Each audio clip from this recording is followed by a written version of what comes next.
Assalamualaikum warahmatullahi wabarakatuh. Selamat datang di konten radio Cerita Ai, cerita horor, legenda, dan fiksi akan diceritakan di sini. Selamat mendengarkan. Astagfirullah, Mas Damar, jantung Lastri hampir copot karena terkejut oleh apa yang dia temukan. Begitu senter dari telepon genggam, ia nyalakan. Yang pertama dilihatnya adalah penampakan sang suami. Damar terlihat duduk di atas sofa, tak jauh dari keberadaan Lastri. Padahal sama sekali tidak terdengar dia memasuki rumah. "Kenapa tidur di sini?" tanya lelaki itu kepada istrinya, lengkap dengan tatapan dingin dan misterius. "Aku tadi ketiduran." "Kapan Mas Damar kesini?" "Dari tadi." "Kok aku nggak dengar Mas buka pintu?" "Karena kamu sedang tidur." Damar berbicara datar dan tak sedikit pun melepaskan pandangannya dari sang istri. Lastri jadi merasa kikuk sekaligus ketakutan. Dia kira setelah Damar pulang rasa takutnya akan berkurang. Ternyata tidak. Dan justru makin menjadi. Di bawah cahaya remang, perempuan itu segera merapikan ikatan rambut dan mencoba menghilangkan rasa tegang dengan menghela napas panjang dan dalam. Sesekali dia menoleh ke arah Damar yang tampak menunduk lesu. Wajahnya pucat, jauh berbeda dari Damar yang menikahinya 6 tahun terakhir. Kring, telepon genggam berdering. Lastri langsung bisa menebak siapa yang melakukan panggilan. Yang paling mungkin menelepon dia tengah malam adalah Saris. Meskipun sangat mengherankan, selingkuhannya itu berani menelepon ketika ada Damar di rumah. "Angkat saja." "Kenapa dibiarkan?" ucap Damar ketika sang istri malah bengong menatap ponselnya. Iya, Lastri rogoh telepon genggamnya. Dia periksa siapa yang menelepon. Dan benar saja, Saris yang melakukan panggilan. Lastri sempat ragu menekan tombol hijau, tapi jika tak diangkat, pasti Damar curiga. Supaya aman, dia putuskan untuk bicara di kamar tidur. Dengan alasan di ruang TV tak ada signal. "Halo? Halo? Las, halo? Bentar, gak ada sinyal. Ada hal penting yang mau aku kasih tahu." Saris berbicara dengan nada panik dan serius. Tak jauh beda dari Lastri. Bujang 33 tahun itu juga bicara sembunyi-sembunyi dari Andre, teman satu kontrakannya. Saris sampai harus bicara di pinggir jalan raya 10 meter dari kontrakannya agar tidak ada yang menguping. "Ada apa?" tanya Lastri setelah berada di dalam kamar dan pintu dia tutup rapat. Dia sampai tega meninggalkan Damar di ruang TV dalam keadaan gelap. "Ini tentang Mas Damar. Kamu yakin dia ada di sana?" "Yakinlah. Dia ada di ruang TV. Lagi duduk. Barusan polisi ngasih tahu pihak kantor. Katanya motor Mas Damar ditemukan di jurang," kata Saris. Yang tentu saja membuat Lastri terkesiap. "Apa, kamu tak salah kasih informasi kan?" Lastri berbicara dengan perasaan tak menentu. "Salah gimana? Barusan pihak kantor telepon aku. Itu si Andri lagi nangis karena khawatir sama suami kamu. Bisa saja itu bukan motor Mas Damar." Aku juga sempat mikir gitu. Tapi dari foto kendaraan yang jatuh, meskipun sudah hancur, aku yakin itu motor suami kamu. Terus keadaan Mas Damarnya gimana? Maksud aku, kamu ini lucu Lastri. Kamu yang bilang dia ada di sana. Jangan buat aku bingung, tegas Saris. Sambil mengernyit, dia menelepon sambil berjalan mondar-mandir di pinggir jalan. Layaknya orang yang sedang panik. Beberapa menit lalu, pihak kantor menghubunginya dan mengatakan bahwa sepeda motor milik Damar jatuh ke jurang. Pihak kantor, tempat dia dan Damar bekerja mengetahui kabar tersebut dari pihak kepolisian. Pihak kepolisian mengaku menemukan kartu nama Damar menempel di saku motor. Karena nomor telepon Damar tak bisa dihubungi, maka pihak berwajib menghubungi nomor perusahaan. Semua kompak terkejut. Terlebih kabar disebar di grup WhatsApp kantor. Melihat kondisi motor yang hancur, semua menduga jika Damar sudah tiada. Kenyataannya memang seperti itu. Andri, pria 32 tahun yang 6 tahun terakhir menjadi partner Damar dalam segala hal, sangat menyayangkan nasib buruk yang dialami sahabatnya. Dia terus saja menangis, terlebih setelah tahu bahwa jasad Damar belum ditemukan. Berbeda dengan Saris, mengetahui sang kakak kecelakaan. Selain terkejut, dia juga seperti mendapat kepuasan karena berarti pekerjaannya membuat rem sepeda motor Damar blong tidak sia-sia. Aris bahkan sudah merancang rencana sematang mungkin andai Damar meninggal. Dia tak perlu lagi menyembunyikan hubungannya dengan Lastri. Dan yang paling penting, rumah yang kini ditempati Damar akan menjadi miliknya. Saris benar-benar serakah. Sedari dulu dia dikenal sebagai laki-laki pemalas, tapi boros. Dulu, sebelum Damar menikah, beberapa aset orang tuanya Saris jual tanpa izin sampai membuat ibunya sakit-sakitan dan meninggal. Satu-satunya harta yang tak berhasil Saris jual adalah rumah yang sekarang Damar tempati. Sang ibu beramanat rumah itu harus menjadi milik Damar supaya adil. Alhasil, setelah sang ibu meninggal dan sertifikat rumah atas nama Damar, Saris terpaksa harus tinggal di kontrakan. Pekerjaannya sebelum ikut dengan Damar ke Karawang adalah menjadi tukang parkir liar, dan itu membuat Lastri gamang. Dia memberi syarat kepada Saris, jika ingin menikahinya, maka dia harus memiliki pekerjaan layak. Lastri menyarankan agar Saris melamar pekerjaan di tempat suaminya bekerja. Dengan begitu, ketika berganti suami nanti, Lastri tidak harus kesulitan tentang masalah ekonomi. Itu alasan kenapa saat ini Saris bisa bekerja di perusahaan tempat Damar mencari nafkah. Usai mendengar kabar mengejutkan dari selingkuhannya, jantung Lastri berdetak kencang. Perempuan itu sampai berkeringat, padahal udara sangatlah dingin. Perlahan, Lastri tarik gagang pintu kamar, dan alangkah terkejutnya dia begitu menemukan Damar berdiri di depan pintu, sekitar setengah meter dari tempatnya berdiri. Kondisi gelap semakin membuat suasana kian seram dan mencekam. Lastri sampai mundur dan menjerit karena terkejut.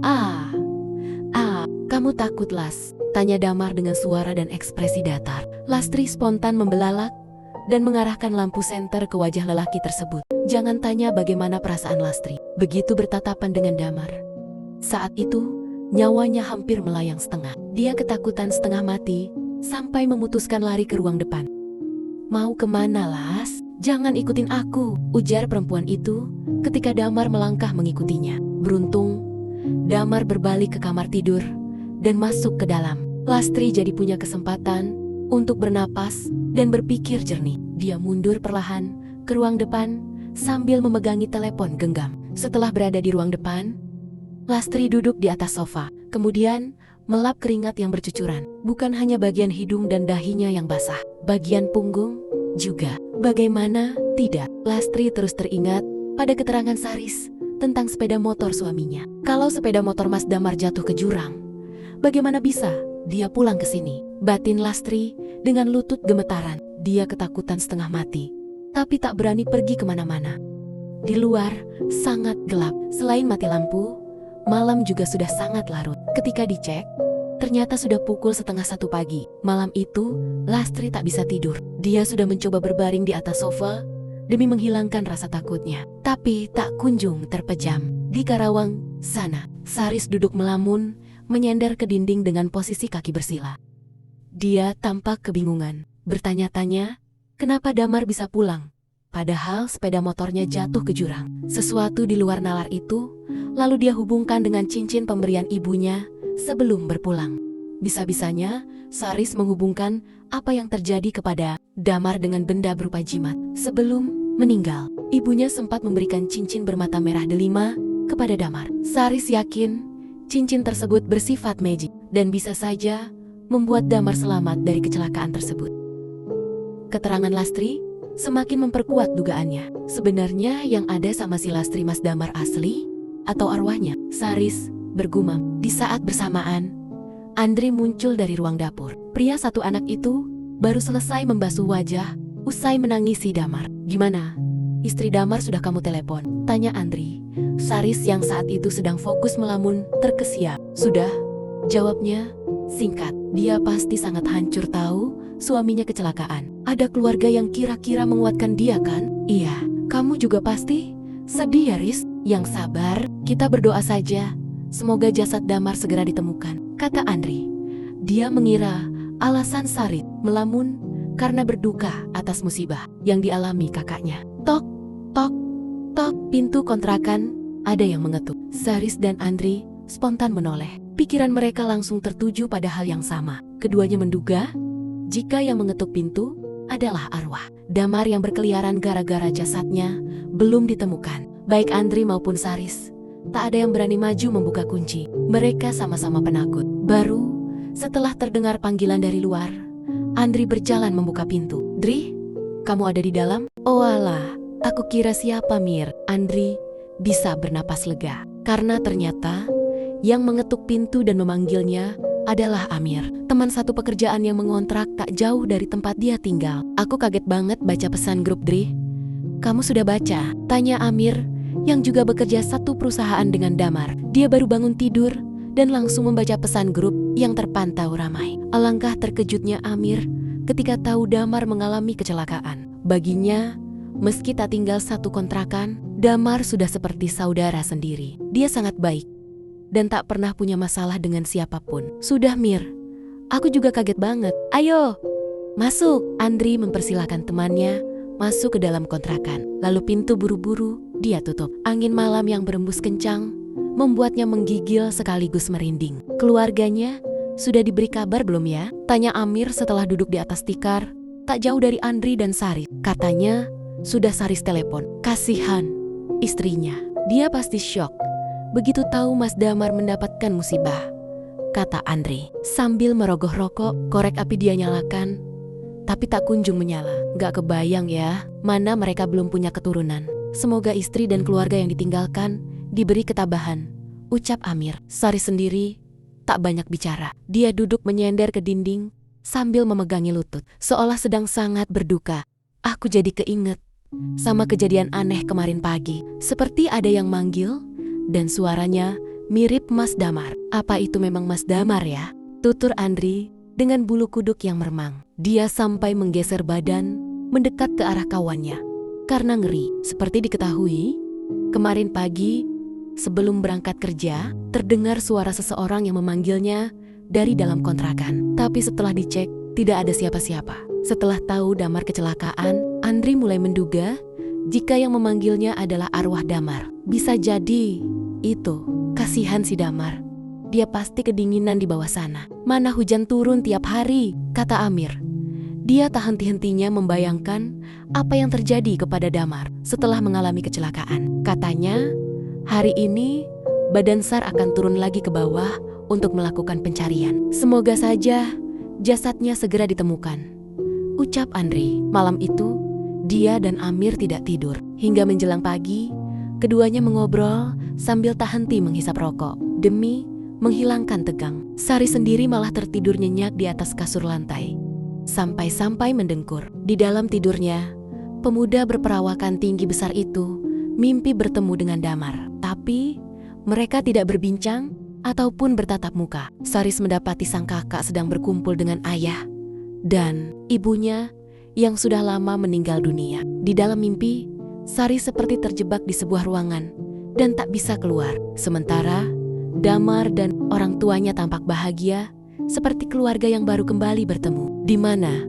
Aku, gumam Saris di alam mimpi. Semakin lama dia semakin kesulitan bergerak karena ruangan yang ditempatinya serasa semakin menyempit. Saris kebingungan, pundaknya terasa berat dan napasnya kian tidak stabil. Setelah berusaha menabrakkan diri ke dinding yang tak terlihat, Saris berhasil keluar dan kembali bernapas lega. Tapi hanya sebentar. Tiba-tiba saja, ibunya yang sudah lama berpulang muncul di hadapannya. Saris ketakutan karena dia sadar sang ibu sudah lama meninggal. Perempuan tua dengan tahi lalat di bagian kening. Itu terlihat pucat pasi, layaknya mayat. Rambut yang sudah didominasi uban dibiarkan tergerai berantakan, menambah kesan seram. Jelas saja, Saris ngeri dibuatnya. Ampun Bu, jahat kamu.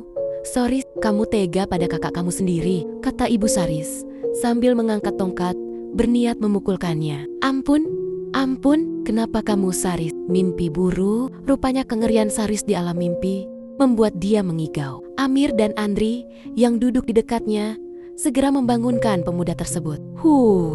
Astaga.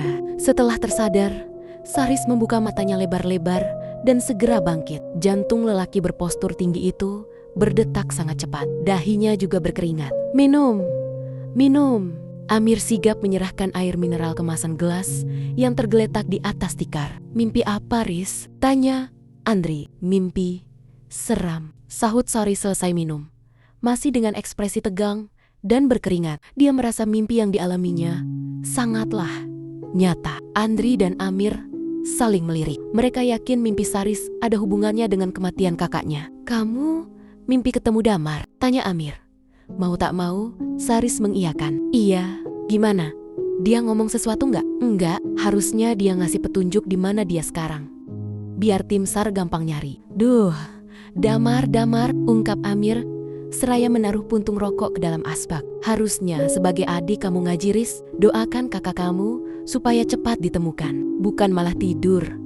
Terus ngorok, cetus Andri. Saris langsung mendelik karena merasa dinasihati. Pemuda itu juga menghela napas kasar, pertanda kesal. Amir segera memberi kode kepada Andri agar tak asal bicara. Menurutnya Saris masih sangat berduka. Tak perlu dinasihati atau disuruh ini itu. Tapi namanya juga Andri. Selama ini dia dikenal suka asal bicara dan tak begitu memedulikan perasaan lawan bicaranya. Dia malah mengejek Saris gara-gara pemuda itu tidak menjalankan ibadah salat. Seharusnya begitu tahu kakak kamu hilang kecelakaan, kamu salat gaib untuk dia. Ini mah salat 5 waktu juga enggak. Ucapan Andri membuat Saris kesal. Ini kali kedua teman satu kontrakannya itu membuat dia tersinggung. Kemarin pagi, Andri juga membuat emosinya naik gara-gara membahas masalah kawin. Tak perlu asal berkomentar, terserah saya mau melakukan apa, bentak Saris sambil melotot. Andri dan Amir Somasima terkesiap karena terkejut dengan reaksi pemuda di hadapan mereka. Andri tidak menyangka Saris akan sangat marah dengan ucapannya. Setelah melampiaskan rasa kesal, Saris bangkit dari kasur lantai, berniat pergi ke kamar kecil. Kantung kemihnya terasa penuh, ingin buang air. Jujur dia ragu pergi ke ruang belakang sendirian karena masih terbayang dengan mimpi seram tadi. Tapi mau bagaimana lagi? Rasa ingin buang air kecil membuatnya memaksakan diri. Baru tiba di ruangan dapur saja, bulu romanya sudah berdiri. Saris merasa diikuti. Begitu menoleh, tidak ada siapa-siapa. Setelah sampai di kamar kecil, dia buru-buru menutup pintu dan menguncinya, lalu buang air. Saking sepinya toilet, dia sampai bisa mendengar deru napasnya sendiri. Yang mengerikan adalah Saris juga seperti mendengar suara napas orang lain. Begitu selesai buang air, pemuda itu segera membetulkan resleting celana. Karena panik dia sampai tak membasuh anunya dengan air. Bahkan air seninya pun tidak disiram. Saris berbalik dan alangkah terkejutnya dia karena ternyata di belakangnya tidak ada siapa-siapa. Hanya saja ia merasa seperti ada yang memerhatikan. Jantungnya hampir melompat ketika secara tiba-tiba alat cukur kumis milik Damar jatuh ke lantai. Sangat mengherankan memang. Benda kecil itu awalnya berada di sebuah panel di depan cermin. Entah kenapa bisa jatuh dengan sendirinya. Astaga. Dengan detak jantung tak beraturan, Saris bergegas membuka pintu toilet. Tapi kunci malah mendadak rusak. Tidak bisa dioperasikan dengan benar. Saris menyesal kenapa tadi harus menguncinya. Berulang dia coba tarik gagang pintu dan kunci, tapi tak berhasil. Dalam keadaan panik, berulang Saris mengumpat dan mendengus kesal. Bahkan pintu toilet sampai dia tendang. Yang mengherankan, suaranya tidak sampai kepada Andri dan Amir. Dasar pintu setan, umpat pemuda itu dengan dada yang turun naik. Keringatnya bercucuran.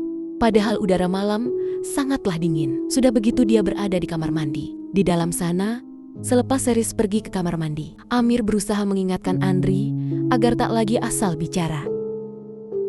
Menurut Amir, Saris sangat berbeda dengan Damar. Dia tak bisa diajak bercanda dan cenderung gampang terpancing amarah. Amir khawatir jika Andri tak bisa menjaga sikap, hal tak diinginkan akan terjadi. Sebaiknya jangan asal bicara, Dri. Kamu harus belajar menyaring ucapan di hadapan orang baru. Saya kan cuma mengingatkan, dalih Andri dengan alis mengerut, pertanda masih kesal dengan cara bicara Saris. Tapi cara kamu mengingatkan dia sangat salah. Itu terdengar menyinggung dan terkesan menasihati. Memangnya ucapan saya salah? Kenyataannya, si Saris tak pernah mengerjakan salat. Beda banget sama kakaknya. Ya, biarkan saja. Itu kan urusan dia. Tak perlu kamu ikut campur. Meskipun bersaudara sepertinya si Saris berbeda dengan Damar dalam hal apapun, dan itu bukan urusan kita, kata Amir. Iya, tuh orang beda banget sama Mas Damar. Sepertinya saya tak bakal betah satu kontrakan dengan dia. Ya sudah, pindah. Di tempat kamu masih nerima orang? Tanya Andri. Dia terpikir untuk pindah kontrakan agar tak perlu satu tempat tinggal dengan Saris. Dah penuh, kan ada 4 orang yang tinggal, sahut Amir, seraya menaruh rokoknya yang sudah sisa 2 senti ke dalam asbak. Andri menghela napas panjang, menyesalkan jawaban Amir. Tadinya, jika kontrakan yang ditempati, Amir menerima orang baru. Dia ingin pindah ke sana. Tiba-tiba saja pintu depan terbuka. Padahal, Andri merasa sudah menutupnya dengan benar. Bersambung. Mungkin cerita ini selesai sampai di sini. Karena bab selanjutnya terkunci dan perlu koin untuk membukanya. Silahkan baca kelanjutan ceritanya di KBM App atau bisa donasikan untuk kami membeli koin di KBM. Dengan klik link di deskripsi melalui Saweria. Akan kami upload langsung bila sudah terbuka atau memiliki koin dari donasi. Terima kasih sudah mendengarkan Radio Cerita AI dari Penjelajah Sejati. Wassalamualaikum warahmatullahi wabarakatuh.